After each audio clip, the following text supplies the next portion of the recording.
तो चर्चा की शुरुआत हम करेंगे और सवाल यह है कि क्या संघ बदल रहा है या फिर संघ अपनी इमेज की कंट्रोल करने के लिए कोशिश कर रहा है। लगातार आरएसएस को क्या टारगेट करने की कोशिश की जा रही है।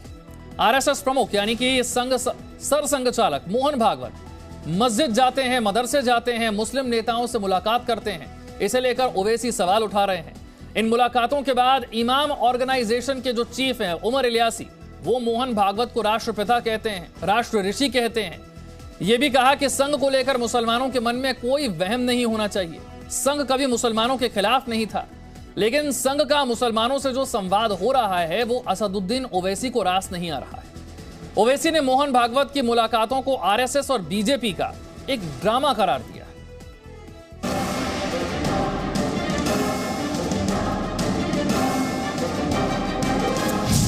भाईजान भड़काएंगे तभी वोट पाएंगे। क्या आप स्टैंड अप इंडिया योजना के तहत 1 करोड़ का लोन लेकर अपना खुद का बिजनेस शुरू करना चाहते हैं? तो फ्रीडम ऐप को डाउनलोड करें और इसकी पूरी जानकारी अभी प्राप्त करें। वाले सिर्फ हिंदू मुस्लिम टेंशन की बात करते हैं। ओवैसी की जुबान सिर्फ मोदी शाह का नाम। अमित शाह साहब ये बताइए कि आपने जब यहाँ के एमपी बने, आपने चूहापुरा में कितने काम करवाए अपने एमपी फंड से, बताओ आप। संघ का मुस्लिम प्रेम, भाईजान हुए बेचैन। अमित शाह हैदराबाद को जब कभी भी आते, अपने भाषण में मेरा 2 मर्तबा नाम लिए उनको चैन से रात में नींद नहीं आती। गुजरात में सियासी संग्राम, ओवैसी का भड़काऊ ज्ञान। देश के प्रधानमंत्री 8 साल में आज डॉलर 81 रुपीस के बराबर हो गया।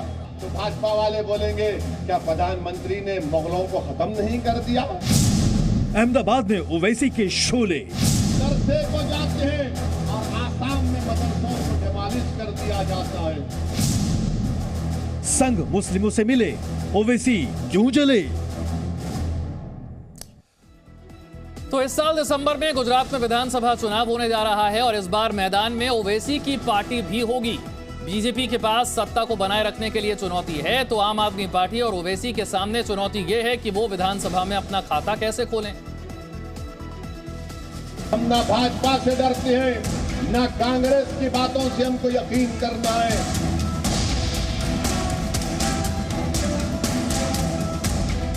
अमित शाह साहब ये बताइए कि आपने जब यहाँ के एमपी बने, आपने चूहापुरा में कितने काम करवाए अपने एमपी फंड से, बताओ आप।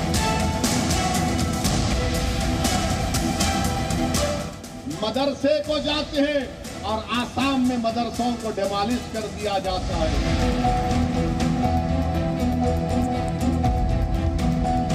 भाजपा वाले सिर्फ हिंदू मुस्लिम टेंशन की बात करते हैं।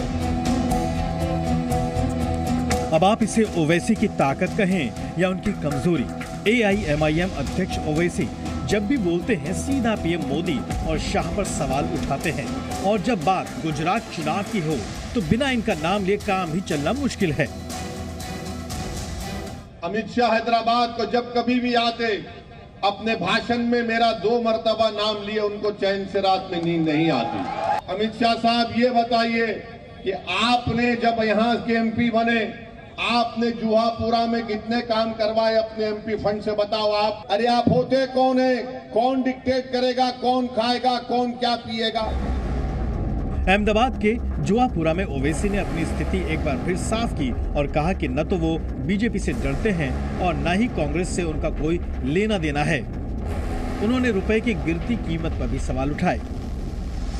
हम ना भाजपा से डरते हैं, ना कांग्रेस की बातों से हमको यकीन करना है। भाजपा वाले सिर्फ हिंदू मुस्लिम टेंशन की बात करते हैं। 2 दिन पहले संघ प्रमुख मोहन भागवत एक मदरसे में गए थे। उनके मदरसे जाने को लेकर भी सवाल उठाए। ओवैसी ने पूछा कि क्या मोहन भागवत बिल्किस बानो को इंसाफ दिला सकेंगे। उन जालिमों को मोदी बीजेपी की सरकार छोड़ती है और जब जेल से निकलते हैं ये इस तरह के लोग जो एक बच्ची पर जुल्म किए उस पर फूल बरसाए गए, क्या आप बिल्किस बानो से मिलकर उससे कह सकते हैं कि तुझ पर जुल्म हुआ, हम इंसाफ दिलाएंगे? मोहन भागवत मदरसे को जाते हैं और आसाम में मदरसों को डिमोलिश कर दिया जाता है। मदरसे जाकर कुरान की तिलावत सुनते हैं और उत्तर प्रदेश में वक्फ की जायदादों का सर्वे किया जा रहा है। गुजरात विधानसभा चुनाव के लिए ओवैसी ने कमर कस ली है। कुछ जगहों से उन्होंने अपने उम्मीदवारों को भी चुन लिया है, लेकिन गुजरात चुनाव में इस बार 4 बड़े खिलाड़ी होंगे।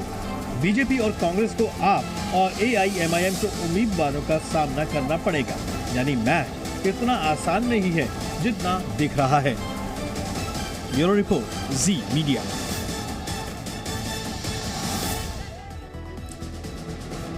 तीन खास मेहमान हमारे साथ चर्चा के लिए जुड़ रहे हैं। भारतीय जनता पार्टी से SN सिंह हमारे साथ हैं, संघ समर्थक विशाल मिश्रा हमारे साथ जुड़ रहे हैं और इस्लामिक स्कॉलर असगल अली खान हमारे साथ हैं। आप सभी का बहुत बहुत स्वागत है। SN सिंह साहब, आपने सुना ओवैसी को, वो कह रहे हैं कि मुसलमानों से संवाद करना यह RSS BJP का एक नया ड्रामा है। मोहन भागवत दिल्ली में मदरसे जाते हैं, इमाम से मुलाकात कर सकते हैं, लेकिन क्या गुजरात में बिल्किस बानो से वो मुलाकात कर सकते हैं, उसे न्याय दिलाने का भरोसा दे सकते हैं? एक तरफ तो आप मदरसे जाते हैं, दूसरी तरफ आसाम में मदरसे गिराए जा रहे हैं, उत्तर प्रदेश में वक्फ की संपत्तियों का आप सर्वे करा रहे हैं। देखिए विशाल जी, ओवैसी साहब को मानता कौन है, क्योंकि वो बहुरूपीय का रूप धारण करते हैं और प्रतिदिन अपने रूप को बदलते हैं। उनका कोई वास्तविक चरित्र नहीं है। जिनकी पार्टी का नाम ही संविधान के विपरीत सिर्फ एक धर्म की बात भारत में करता हो, और जो संवैधानिक मर्यादा में कोई कानून बनता है, राम जन्मभूमि की बात होती है, कोर्ट जो फैसला सुनाता है उसको कहता है हम नहीं मानेंगे। CA NRC पे उनका बयान देख ही लिए होंगे, जो कहते हैं जिनके भाई की 15 मिनट छोड़ दिया जाए तो भारत में कोई हिंदू बचेगा ही नहीं। तो मुझे लगता है कि देश और प्रदेश की जनता जानती है कि नाटक नौटंकी करने का कार्य सिर्फ ओवैसी साहब करते हैं, भारतीय जनता पार्टी नहीं करती। और गुजरात में लगातार 2001 से भारतीय जनता पार्टी की सरकार है और पिछले 2017 के चुनाव में भी 68% लोगों ने भारतीय जनता पार्टी के पक्ष में वोट किया। उन्होंने जो 2-3 समस्या, उनको तकलीफ किस बात की है, उन्होंने कहा यूपी में मदरसे पे का सर्वे हो रहा है। अरे भाई, अगर हम एकेडमिक एजुकेशन देने के लिए, उनको मुख्य धारा से जोड़ने के लिए एक सर्वे कर रहे हैं तो स्वागत है। और यहाँ के सारे मुस्लिम भाई भी स्वागत किए, क्योंकि ओवैसी साहब जो आए थे जमीन तलाशने, उत्तर प्रदेश में उनको जमीन नहीं मिली। तो मुझे लगता है कि ओवैसी साहब के बयान ऐसे ही भड़काऊ भाईजान जिनका नाम है, वो इस तरह के बयान को देते रहते हैं। उन्होंने कहा पानी की बहुत बड़ी समस्या है। गुजरात में पानी की समस्या 3 जगहों पे थी, सौराष्ट्र, कच्छ और उत्तरी गुजरात। आप जाकर देख लीजिए, कोई समस्या नहीं है। उन्होंने कहा कि ये लोग जो है मदरसे में जाते हैं, ये लोग एक तरफ मस्जिद में जाते हैं और दूसरे तरफ मस्जिदें तोड़ी जाती हैं आसाम में। अरे भाई, चाहे वो हिंदू धर्म की कोई चीज हो, मुस्लिम धर्म की कोई चीज हो, अगर भारत विरोधी कार्य जहां पे होगा, निश्चित तौर पे वहां कठोर कदम उठाए जाएंगे। और जो भारत जोड़ने का कार्य करेगा, जैसे हमारे आदरणीय मोहन भागवत जी तो हमेशा से कहते रहे कि हम सब एक हैं, जो भारत में रहते हैं, भारत की खाते हैं, हमारे पूर्वज एक हैं, हम सबसे मिलजुल के रहेंगे सबसे। और हमारा तो सबसे सुंदर नारा ही है, सबका साथ, सबका विकास, सबका विश्वास। और कोई एक धर्म की बात लेकर आ रहा है, मुझे लग रहा है गुजरात की जनता तो ऐसे लोगों को स्वीकारने वाली नहीं है। विशाल जी, ठीक है। असगर अली खान, अगर मोहन भागवत मदरसे जाते हैं, इमाम से मुलाकात करते हैं, वो इमाम उन्हें राष्ट्रपिता कहते हैं, राष्ट्र ऋषि कहते हैं, तो क्या ये बीजेपी RSS का नया ड्रामा आपको लगता है? देखिए, सबसे पहले तो हमें ये तय करना होगा विशाल भाई कि मदरसे हों, चाहे मस्जिद हो, चाहे मंदिर हो और गिरजाघर हो, हमारी सोच इनके लिए क्या है। क्या ये दहशतगर्दी के अड्डे हैं? क्या दहशतगर्दी के अड्डे हैं, या इनमें एक बेहतरीन तालीम दी जाती है, सुकून की, चैन की, अमन की, भाईचारे की, मुल्क से प्यार की, और बेहतर से बेहतर तालीम दी जाती है। एक तरफ हम आपकी चैनल पे बैठकर जब बात करते हैं, एक और पैनल होता है और सब के सब एक ही ज़बान में कहते हैं, एक दो को छोड़कर, कि साहब यहाँ नफ़रत की बातें सिखाई जाती हैं, दहशतगर्दी के अड्डे हैं, जितने बुरे अल्फाज इस्तेमाल कर सकते हैं करें। हम ऑब्जेक्शन करते हैं तो उस पर हमारे ऊपर नाराज़गी दिखाते हैं। सबसे पहले ये तय करना होगा बात ओवैसी साहब की। मैं देखिए, पहले ये बता दूं, मैं उनकी पार्टी से बिलोंग नहीं करता हूं और मैं एक हिंदुस्तानी हूं। मैं अपने मुल्क से प्यार करता हूं। ये मुल्क हमारा है, हमारे बाप दादाओं की ये दी हुई जागीर है, हमें इसकी हिफाजत करना हमारा जिम्मा है। अगर कहीं कोई दहशतगर्दी की बात होती है, सबसे पहले हम उसके खिलाफ हैं। लेकिन इस बात को गौर से देखना होगा, ऐसा है नहीं। ये सब मैं पूरे दावे से कहता हूँ, 100% अपनी आवाज की बुलंदी से कहना चाहता हूं कि ये सिर्फ तोहमत है। किसी भी मंदिर से, किसी भी गिरजाघर से, किसी भी मदरसे से, किसी भी मस्जिद से कभी कोई नफरत की तालीम नहीं दी जाती। इस बात को सबसे पहले हम कहना ख़त्म करें और अपने दिमागों को और अपनी सोच को बिल्कुल साफ करें, तब फिर बात आगे बढ़ती है। और अगर कोई इस चीज़ों को ख़त्म करने के बाद, ये बात उन्होंने सही कही कि भाई आसाम में मदरसे गिरे, अगर आप संघ के लोगों की मैं बात कर रहा हूँ, वो एक बहुत बड़ी ताकत है, बहुत बड़ा अपना एक रुतबा रखते हैं मुल्क में, तो उनको उस वक्त मुखालिफत करना चाहिए थी। अब आप ये उसमें वजह क्या दी गई, एक बिल्डिंग कमज़ोर थी। भाई हम भी चश्मा लगा के देख रहे हैं, हमें नज़र आ रहा है कहीं कोई बिल्डिंग कमज़ोर नहीं थी।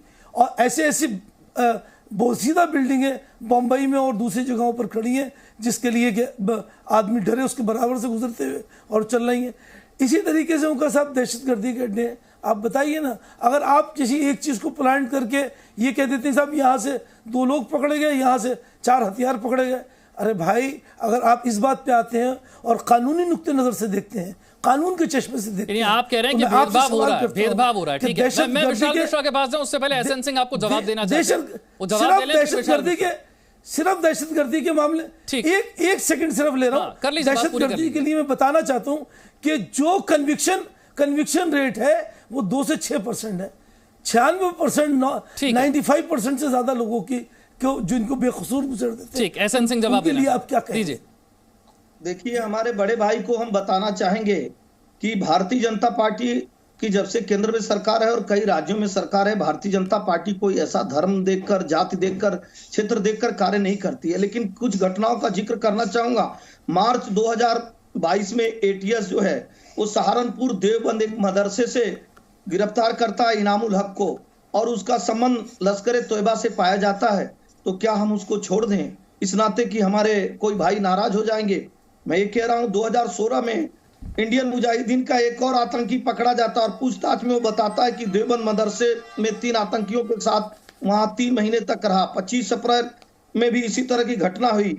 1990 से लेकर लगातार 16 लोग उत्तर प्रदेश में ऐसे पकड़े गए हैं जो मदरसों से पकड़े गए हैं। कई भारतीय जनता पार्टी मदरसे को टारगेट नहीं करती है, लेकिन अगर कोई मदरसे में पकड़ा जाता है और आतंकवादी संगठन से उसका हाथ है तो निश्चित तौर पे वो किसी भी धर्म का होगा, उसके खिलाफ कार्रवाई होगी और उसमें आपको भी सपोर्ट करना चाहिए। आपने आसाम का जिक्र किया, आसाम में कोई ऐसा मदरसा बता दीजिए जो एजुकेशन का काम कर रहा था और जहां आतंकवादी संगठनों से लिंक नहीं था। मैं चैनल के माध्यम से पूछना चाहता हूं, भारतीय जनता पार्टी की सरकार ने कार्रवाई किया हो, यह कार्रवाई होगी।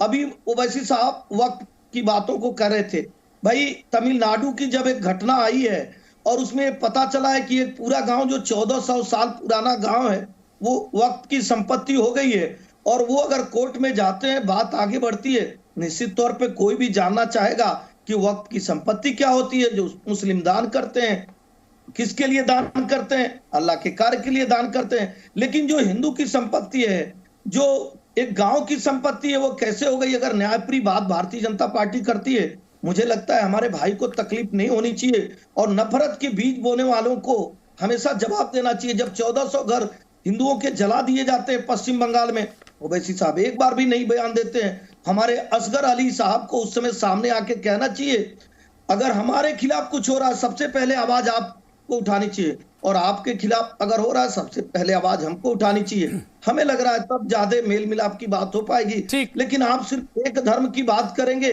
और जहां से नफरत का बीज बोया जाता है, अगर उनकी गिरफ्तारी होती है और गिरफ्तार, ठीक है असगर अली खान, वो कह रहे हैं कि धर्मनिरपेक्षता सिर्फ एक तरफ से नहीं हो सकती, दोनों तरफ से होनी चाहिए, और कार्रवाई अगर कानून सम्मत है तो फिर उसको मुसलमानों पर जुल्म क्यों समझना? सबसे पहले देखिए, यही बात मैं आपसे कह रहा हूं। अभी हमारे भाई ने बात कही और मैं उन्हीं की बात को आगे बढ़ा रहा हूं। मैं अपनी तरफ से कुछ नहीं कह रहा हूं, मैं उन्हीं की बात को आगे बढ़ा रहा हूं कि साहब किस किस मदरसों से कहां से लोग पकड़े गए, अलग अलग डेट्स उन्होंने बताई। और उसमें उन्होंने ये कहा कि साहब उन्होंने खुद कहा कि वो मदरसे उस मदरसे से हैं, टेररिस्ट हैं, टेररिस्ट एक्टिविटी करते हैं और उस मदरसे से हैं, उस मस्जिद से हैं। आप किसी भी मंदिर और पाठशाला के लोगों को, मैं एजेंसी की बात कर रहा हूं, मैं आपका तो सिर्फ बात बता रहा हूं एजेंसी की बात। जो एजेंसियों ने कहा है ना, इसीलिए मैंने आपको कन्विक्शन रेट बताई थी। आप किसी पाठशाला के, किसी मंदिर के, गिरजाघर के, मस्जिद के, मदरसे के किसी भी शख्स को आप मेरे हवाले कर दो और पुलिस की वो पावर मुझे दे दो, आप जो कहोगे मैं बयान उससे दिलवा दूंगा 1 घंटे के अंदर। 1 घंटे के अंदर जो बयान आप कहेंगे इस पाठशाला का है, टेररिस्ट है। अब सुन लीजिए, 1 मिनट सुन लीजिए, 1 मिनट सुन। अब देखिए सुन लीजिए, आप मुझसे सुन लीजिए। अरे भाई, आप चाहते हैं हम निशानदेही करें, आप चाहते हैं कि हम निशानदेही करें, ऐसे डिपार्टमेंट की हम निशानदेही करें और बताएं कि ये लोग क्या कर रहे हैं। इसीलिए मैंने कहा था, इसीलिए मैंने अपनी बात यही खत्म करी थी कि कन्विक्शन रेट क्या है। आप जवाब देंगे इस बात का? जो 10 साल और 15 साल बाद जेल से आता है बंदा, बरी होता है। आपकी बात उठा रहा हूं मैं, कोर्ट से विशाल मिश्रा, असगर अली खान कह रहे हैं कि भाई आरोप लगा देते हैं, गिरफ्तार कर लेते हैं, अदालत में साबित कुछ नहीं कर पाते, बस बदनाम करने का मकसद है। ठीक, विशाल मिश्रा का अड्डा बन गया था। एक सेकंड एसएनसी विशाल मिश्रा इंतजार कर रहे हैं बहुत देर से। जी बताइए। जी देखिए, क्या प्रश्न अपना दोबारा? असगर अली खान कह रहे हैं कि आरोप लगा देते हैं, गिरफ्तार कर लेते हैं कि मदरसे से ये पकड़ा गया, वो पकड़ा गया, साबित कुछ नहीं कर पाते, कन्विक्शन रेट कुछ नहीं है, सिर्फ बदनाम करने की कोशिश है। देखिए, मामला न्यायपालिका में आएगा, अब वहां पर तथ्य रखे जाएंगे, सच क्या है और गलत क्या है इसका तो फैसला न्यायपालिका करेगी। एजेंसियां पकड़ती हैं तो किन्हीं तथ्यों के साथ पकड़ती होंगी, किसी संदेह के आधार पर पकड़ती होंगी। मामला न्यायपालिका में आएगा। भारत में विधि का शासन है ना, संविधान सर्वोपरि है, तो फिर उस संविधान के तहत कार्यपालिका है, न्यायपालिका है, विधायिका है, तो हमें अपनी न्यायपालिका पर विश्वास है। अब कन्विक्शन रेट क्या है, ये चीज़ें वहाँ पर रखी जाती हैं, तो इसमें कौन सी बात है। लेकिन मैं यहाँ पे 2 बातें कहना चाहता हूँ। ये बार बार राष्ट्रीय स्वयंसेवक संघ को लेकर जो बार बार ये प्रश्न उठाया जाता है कि इस प्रकार के भेदभाव की बात होती है, वास्तव में ऐसे लोग राष्ट्रीय स्वयंसेवक संघ को समझते ही नहीं है, और राष्ट्रीय स्वयंसेवक संघ को समझना इतना आसान भी नहीं है। मैं यहाँ पे एक लाइन बताना चाहूंगा कि राष्ट्रीय स्वयंसेवक संघ अपने आप में एक अनन्वय अलंकार है। अनन्वय अलंकार, जानकारी के लिए बता दूं, अनन्वय अलंकार वह अलंकार होता है जहां पर किसी की किसी से तुलना नहीं की जा सकती। एक लाइन में बताना चाहूंगा, गगना गगनाकारम सागरा सगारोपमा, केवल गगन की तुलना गगन से की जा सकती है, केवल सागर की तुलना सागर से की जा सकती है। कह रहे हैं कि मोहन भागवत जैसे दिल्ली में मदरसे जाते हैं, इमाम से मुलाकात करते हैं, मस्जिद जाते हैं, वैसे बिल्किस बानो से मुलाकात कर सकते हैं क्या वो गुजरात में? उन्हें न्याय का भरोसा दे सकते हैं क्या? सुन लीजिए, एक तरफ वो मदरसे जा रहे हैं, असम में मदरसे गिराए जा रहे हैं, वक्फ की संपत्तियों का सर्वे किया जा रहा है, वो ये कह रहे हैं कि ये जो आप मुसलमानों से संवाद कर रहे हैं ये एक दिखावा भर है। देखिए, ये उनको दिखावा लगेगा जब राष्ट्रीय स्वयंसेवक संघ सबको लेकर चलने की बात करता है। जब बार बार बात होती है, राष्ट्रीय स्वयंसेवक संघ के लिए राष्ट्र सर्वोपरि है, तेरा वैभव अमर रहे मां हम दिन 4 रहे न रहे। राष्ट्रीय स्वयंसेवक संघ भारत को परम वैभव संपन्न राष्ट्र बनाने के लिए दृढ़ संकल्पित है। तो ये बार बार जो है ये जो नैरेटिव सेट करने की कोशिश की जाती है बार बार, जब मातृभूमि, संस्कृति, पूर्वज ये आधार है कि हम सब एक हैं तो और हमारे राष्ट्रीयता के घटक हैं, तो अब यहां पर इसमें बार बार क्वेश्चन मार्क उठा के नैरेटिव सेट करने की कोशिश क्या की जाती है? भारत राष्ट्रीय स्वयंसेवक संघ का आह्वान राष्ट्रीयता का है, जो भारत के मुसलमानों की, ईसाइयों की, सबकी परंपरा का, उसके प्रति गौरव का है, मातृभूमि की भक्ति का है, वही तो हिंदुत्व है। तो ये मन में भय क्यों रखना? एक बार आकर देखिए तो, संघ के कार्यक्रमों में आइए, देखिए क्या क्या होता है। लेकिन नहीं, ये बार बार इस तरीके से क्या नैरेटिव आप सेट करना चाहते हैं? परंपरा से, राष्ट्रीयता से, मातृभूमि से, पूर्वज से हम सभी लोग तो एक हैं, यही जो बार बार राष्ट्रीय स्वयंसेवक संघ कहता है। और हम सभी जो है भारतीय हैं, हिंदू हैं, जो सबको साथ लेकर चलने की बात करता है। ठीक है, आपके अपनी परंपरा होगी, आपका अपना मत पंथ संप्रदाय होगा, लेकिन एकत्व की भावना जो लेकर सबको एक साथ चलने की, पूरी दुनिया में, पूरे विश्व में केवल भारत हिंदुत्व ही है, और वो भारत ही है जो सबको साथ लेकर चलने की बात करता है। अब रही बात सर्वे की, तो आप ये बताइए, सर्वे किसका नहीं होता है? आपका अपना जो है चैनल है, सबका अपना अपना संस्थान होता है, सर्वे तो सब जगह होती है, क्या हो रहा क्या नहीं हो रहा। ठीक है, आप कह रहे हैं कि कार्रवाई अगर कानून सम्मत है तो फिर उससे कोई धर्म विरोधी कार्रवाई करके दिखाया नहीं जा सकता, और अगर संघ मुसलमानों से संवाद की कोशिश करता है तो फिर उसे यह कहना कि यह सिर्फ एक ड्रामा है। क्या आप स्टैंड अप इंडिया योजना के तहत 1 करोड़ का लोन लेकर अपना खुद का बिजनेस शुरू करना चाहते हैं? तो फ्रीडम ऐप को डाउनलोड करें और इसकी पूरी जानकारी अभी प्राप्त करें।